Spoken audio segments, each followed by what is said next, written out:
Just post it up like it's an American portrait. They don't, when I say I work in operations, people are like, so what's that?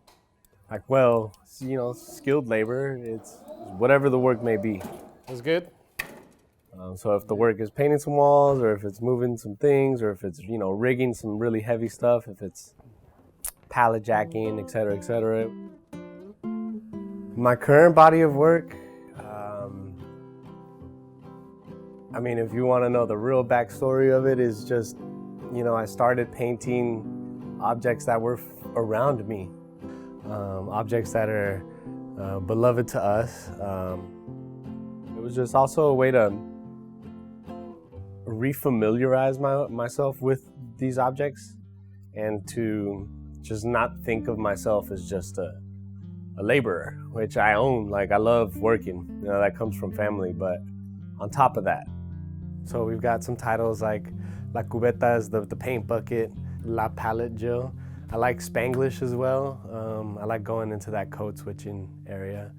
I'm also painting things like ladders, screw guns, but finding ways to also honor janitors and security guards as well. And so, so it's also a way of giving voice and having ourselves be seen somewhere outside of the job.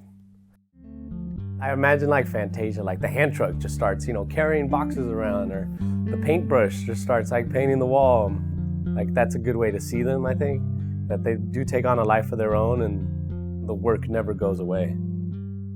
I think also about the figure a lot, and the presence of the actual people and their stories. And I think that might be where I'm going in the future.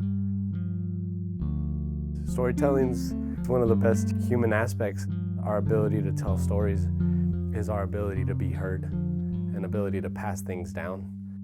And at a time of fracturization, I'm really committed to that togetherness and finding ways to express union, and finding people that you wouldn't think to necessarily collaborate to start to blend things together.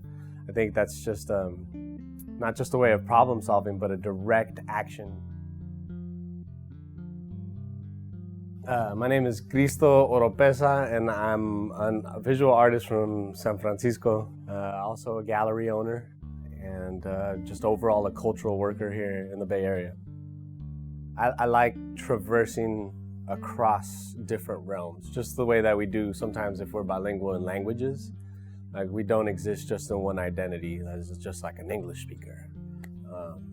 And the way that I see how being an artist has possibilities. You could code switch. And really just problem solving is the root of what I believe drives that multiplicity, or sort of the multitudes of myself.